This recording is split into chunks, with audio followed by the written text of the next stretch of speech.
напомню, что 1 марта 2015 года мною был организован и проведен митинг в память о убитом за 2 дня до этого Немцове.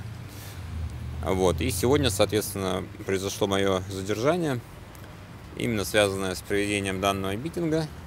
Мне вменяют нарушение статьи, вменяют административное правонарушение, предусмотренное частью 2 статьи 20.2 КоАП Российской Федерации. Это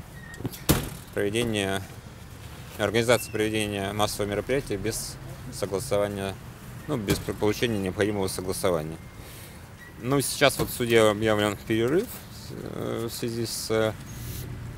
Суд предоставил мне возможность ознакомиться с материалами дела. При этом, по сути, было отклонено, как я полагаю, незаконно мое ходатайство о вызове в суд моего адвоката. Она работает в Москве, естественно, оперативно подъехать сюда не может. Она готова была приехать. Два варианта предложила приезда в феврале в Сыктывкар, но, тем не менее, суд лишил меня такой возможности.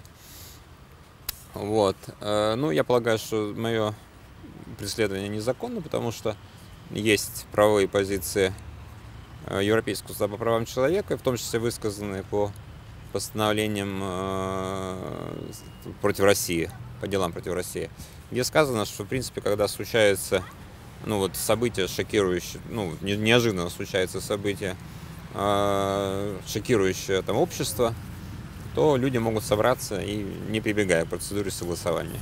И за это их нельзя преследовать. Кроме того, я хочу напомнить, что, собственно, мы уведомили МВД России по городу Сыктывкар, тогда еще в феврале, о том, что будем проводить митинг на Степановской площади. Нам никакой альтернативы не предлагали. То есть мы пришли и провели его. Почему дело ставят спустя год? Не знаю. Всякие предположения это напрашиваются. Может, просто кого-то я достал в связи с последними событиями. Имеется в виду, не знаю, мои выступления как члена общественно-наблюдательной комиссии, связанные с делом Гайзера или с делом господина Афанасьева, который отбывает наказание у нас здесь в колонии.